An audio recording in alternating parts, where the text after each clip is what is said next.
Hey Bowling World, Stefanie Johnson here. I am of course sitting at the airport.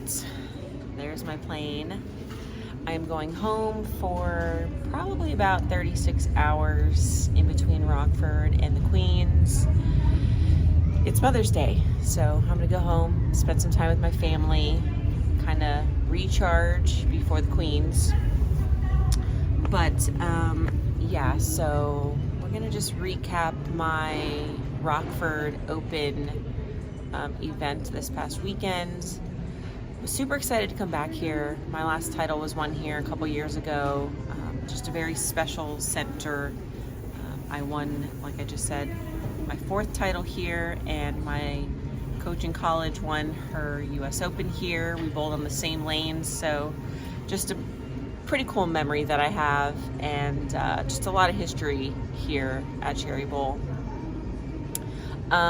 Let's see. So practice honestly didn't go all that great for me, for a couple of reasons. I think, you're just trying to cycle through a bunch of bowling balls, trying to eliminate some just as much as bring them into play, and it goes by so quickly. We're just trying to get as many shots in as we can usually, and I didn't leave practice thinking I had a great look, but had kind of a game plan as far as how to play the lanes, so I think that was beneficial. And going into block 1, my thought is always just kind of, I don't want to say playing it safe, but keeping the ball in play, right? Like always trying to just manage my spares, manage the pocket, and once you get a feel for what the scoring pace is going to be, then make either some bolder moves, things of that nature. But yeah, I bowled really well. I was able to keep my angles in front of me, which I like to do more often than not. I used my phase 2 most of the day, if not all of the day actually, for both blocks of qualifying round 1 and 2. Throwing fill balls with different bowling balls just to see different looks. Obviously trying to be ahead of any sort of moves or transitions that need to be made. So the DNA coil went down the lane, the road went down the lane, my attention star. So I did get to see a couple different looks going into yesterday, round 3. I knew they would be different because now we have the top 25. We're probably playing the lanes similarly, and the lanes just transition differently. And even though we're bowling on the same pattern for every block, it always tends to play a little differently, which everyone would probably agree with that, right? So certain balls that maybe looked good the day before or even the block before maybe don't look as good. Angles are a little different. So round 3 was okay.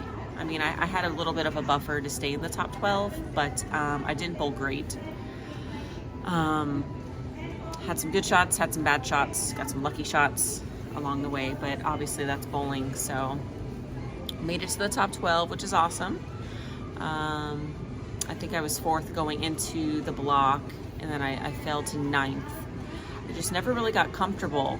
I knew the shape that I was kind of looking for, but for whatever reason or not, I wasn't able to simulate it. So anytime you kind of try to start manipulating the ball reaction, it's probably never a good thing.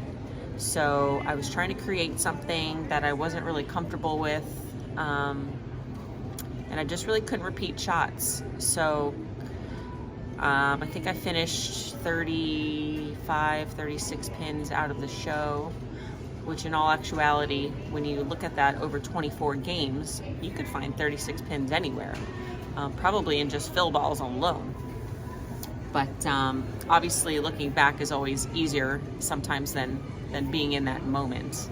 And I've been on both sides of the equation where the picture is so clear and you know what you want to do or what you need to happen, and you just can't seem to get it going, right? Like that momentum. Oh my gosh, look, so cool. But you know what, overall it was a great learning experience. I always try to see the silver lining. Last week in Minnesota I missed the cut by 30 something pins to even make it to the second day. So Obviously, each week is its own event, brings different challenges along the way, and you just kind of got to keep going and keep grinding. And, you know, like my mantra has been less fighting, more listening of what I really want to see happen on the lanes, and just seeing different balls go down the lane. We did drill a ball, a Sublime, which we thought might come into play after my phase 2, which it really didn't. But I do like that ball, so certainly keeping it in my bag going into the Queens. And yeah, you just never know. So now I have 13 balls out here. Trying to keep it to 12, so I'm sure at some point I will bring a ball home that maybe hasn't gone down the lane yet. But overall, pleased. Rockford never fails to leave me with some great memories. And my roommate Clara, we had a great time. She is on her way to Green Bay, so she will pick me up at the airport when I get there Tuesday morning. So I'm going to spend about 36 hours at home with my family, which is great. You know, some people are like, well, why are you going home? Like, well, I want to see my family. Like, that gives me the pick-me-up that I need sometimes. And yeah, so anyway, Rockford was great. Always room for improvement, but I'm happy with how it went overall. And we are on to the Queens, so send me good vibes, and see you guys later.